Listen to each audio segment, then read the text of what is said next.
In a world beyond our own, a war rages on. A war of celestial proportions, a clash between the divine and the diabolical.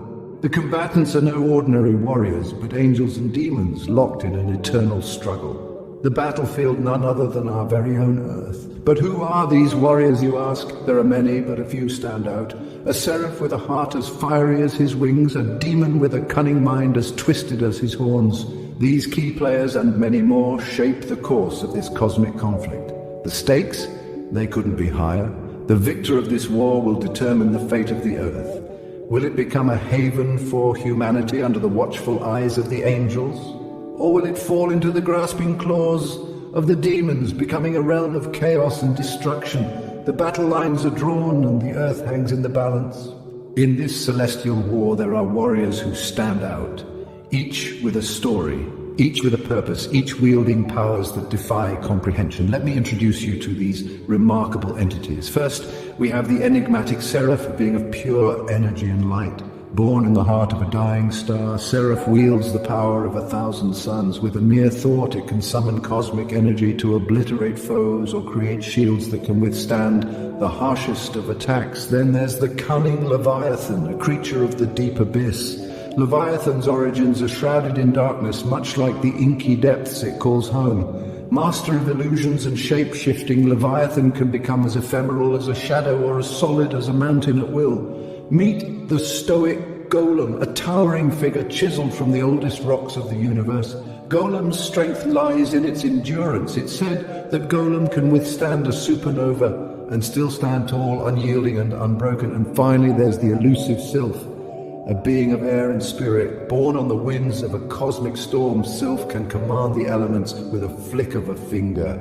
It can summon tornadoes, call forth lightning, or even quiet the storm to a gentle breeze. Each of these warriors, Seraph, Leviathan, Golem and Sylph, hold the strings of destiny in their hands. But whose side are they on? Are they the guardians of the Earth, the angels who will fight to the end to protect it, or are they the demons, the usurpers, seeking to claim the Earth for their own? Their origins, their powers, their roles in this war are all shrouded in mystery. And it's this mystery, this uncertainty, that makes the Celestial War not just a clash of powers, but a battle of wits, strategy, and deception. These warriors, their powers unimaginable, are the ones who will decide the fate of the Earth. The clash of the celestial beings begins, and the Earth trembles. In the grand tapestry of time, the war of the celestial beings unfolds as a sight to behold. The angels, radiant as the morning sun, take their stand, their shimmering wings spread wide, swords gleaming with divine light. Opposing them, the demons emerge from the shadows, their eyes aglow with a fierce and ruthless intent, their obsidian weapons thirsting for conflict. Neither side wavers, each ready to defend their cause with every ounce of their existence. The strategies employed by both parties are as complex as they are fascinating. The angels, guided by their sense of duty and justice, form a phalanx, their shields interlocking, creating an impenetrable wall of divine light. Their strategy is one of unity and cooperation, a testament to their unwavering belief in the collective good. Their offensive strikes are swift and precise, aimed at disabling their foes without causing unnecessary suffering. The demons, on the other hand, adopt a more chaotic approach, their tactics reflecting their very nature. They strike hard and fast, their attacks unpredictable and ruthless, designed to induce fear and confusion among the angelic ranks. They exploit every weakness, every moment of hesitation, and they revel in the chaos they create. The war takes a heavy toll on both sides. Every clash of the sword, every explosion of magic results in casualties. The ground becomes littered with celestial beings, their once vibrant forms now lifeless and dull. The angels mourn their fallen comrades, their tears falling like silver rain upon the battlefield. Despite the pain of loss, they press on, their resolve hardened by the sacrifices made. The demons, too, are not immune to the ravages of war. They lose members of their ranks, their bodies returning to the shadows from whence they came. The losses fuel their rage, their desire for conquest growing stronger with each fallen comrade. The light of victory in their eyes never dims, even as their numbers dwindle. This celestial war is not one of glory or honor, it is a war of survival, of ideologies clashing, of a world hanging in the balance. Each side fights not for personal gain, but for a future they believe in, a future they are willing to give everything for. Every battle won or lost, every life given in this war changes the course of the conflict, shifts the balance of power. The earth watches in silent anticipation, bearing witness to the sacrifices and the struggles, the victories and the losses. It feels the weight of each celestial being's resolve, their determination resonating with its very core. Many have fallen, and the end is nowhere in sight. Who will emerge victorious?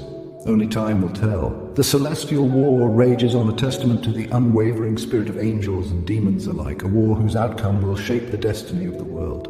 In every war there is a turning point, a moment that shifts the sands of battle, a moment that changes the course of history. In our celestial war, this moment arrived with a thunderous echo, shaking the very foundations of the cosmos. Imagine a battlefield where the forces of good and evil clash with a fury that could shatter stars.